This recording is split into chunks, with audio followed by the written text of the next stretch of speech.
बात करेंगे पुर्तगाल के वीज़ा रिफ्यूज़ल के बारे में। देखिए पुर्तगाल वीज़ा रिफ्यूज़ की करता है। मोस्टली हमारे एशियन जोन से जब भी लोग अप्लाई करते हैं तो पुर्तगाल का टूरिस्ट वीज़ा अप्लाई करते हैं। देखें हर कंट्री की एक अपनी अपनी प्रोफाइल है टूरिज़्म को प्रमोट करने के लिए। अब जब इटली की बात करें तो फ़ॉरेन ज़ोन में आता है मिलान। जब जर्मनी की बात करें फ़ॉरेन ज़ोन में आता है फ्रैंकफर्ट। जब फ्रांस की बात करें पेरिस आता है। स्पेन की बात करें बार्सिलोना आता है। नीदरलैंड की बात करें एम्स्टर्डम आता है। जब पुर्तगाल की बात करें तो क्या ज़हन में आता है? अभी यहाँ पे मैं यही चीज़ क्लियर करूँगा। जो कंट्री टूरिज़्म को प्रमोट नहीं करती वो टूरिस्ट वीज़ा देने में भी इज्तनाब करती है। अब पुर्तगाल ने जो अपनी अलग-अलग पॉलिसीज़ निकाल रखी हैं, उस बना पे भी देखेंगे क्या वीज़ा रिफ्यूज़ होने से हम कैसे अवॉइड कर सकते हैं। पुर्तगाल का वीज़ा क्यों रिफ्यूज़ होता है, अगर हम ये चीज़ें अपना लें तो उस चीज़ से भी बच सकते हैं।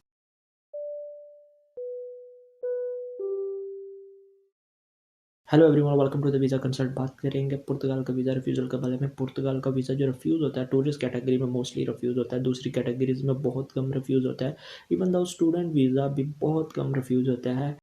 मेनली अगर बताया जाए आपको, पुर्तगाल अगर देखा जाए इमिग्रेशन को प्रमोट करता है। जो उसका एवरेजन जो उसका कह लें कि हमने उसने उसने जो प्रीवियस ईयर्स में जो अपनी इमिग्रेशन को एक्सेप्ट किया है वो बाय इन्वेस्टमेंट और इन्वेस्टर और बिजनेसमैन को एक्सेप्ट किया है। अब बात ये भी कहना गलत नहीं होगी कि अब जब देखा जाए कि पुर्तगाल का टूरिस्ट वीज़ा भी मिल रहे हैं तो आप लोग कहेंगे आप तो गलत बात कर रहे हो। देखिए मैं इस के पीछे आपको रियलिटी एक बताता हूँ।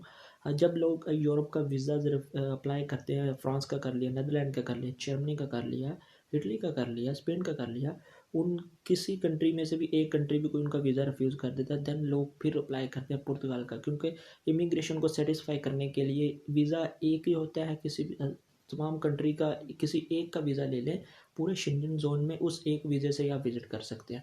तो लोग फिर क्या करते हैं, लोग पुर्तगाल का अप्लाई करते हैं क्योंकि लीस्ट एप्लीकेंट होते हैं। प्रीवियस जो रिफ्यूज़ल को मद्देनज़र रखते हुए लीस्ट एप्लीकेंट होते हैं इस कैटेगरी में, टूरिस्ट कैटेगरी में। तो लोग वीज़ा अप्लाई करते हैं शेंजन का और बता देते हैं कि हमारी पहली मेंबर स्टेट स्पेन होगी या फिर जर्मनी होगी। तो इस कैटेगरी में आकर वो वीज़ा लेते हैं। अब रिफ्यूज़ल से कैसे बचा जाए? अब जो पुर्तगाल है वो बहुत बारीक बीनी से जो टूरिस्ट कैटेगरी की है, जो प्रोफाइल है उसको देखता है। इवन दो अगर इंश्योरेंस आपकी अप एंड डाउन है उससे भी वो मसला खड़ा कर लेगा। आपकी बुकिंग अप एंड डाउन है उससे भी मसला खड़ा कर लेगा।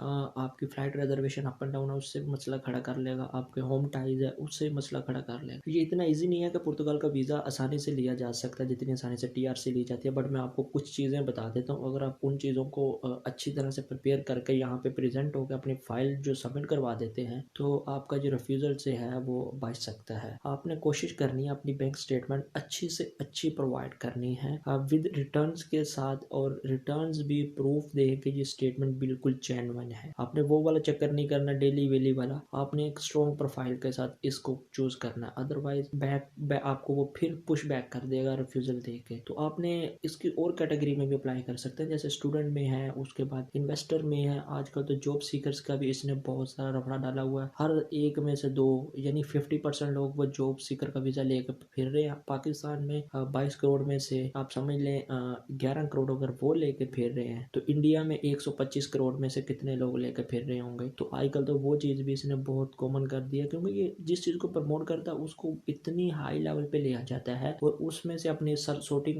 करके सर्च आउट करके फिर इमिग्रेशन को माइग्रेट करवाता है। अगर आपकी प्रोफाइल स्ट्रॉन्ग है तो डरने की बात नहीं है। अपनी प्रोफाइल यहाँ पे लगाएं, जेन्युइन प्रोफाइल है, लगाएं, वीज़ा मिल जाएगा।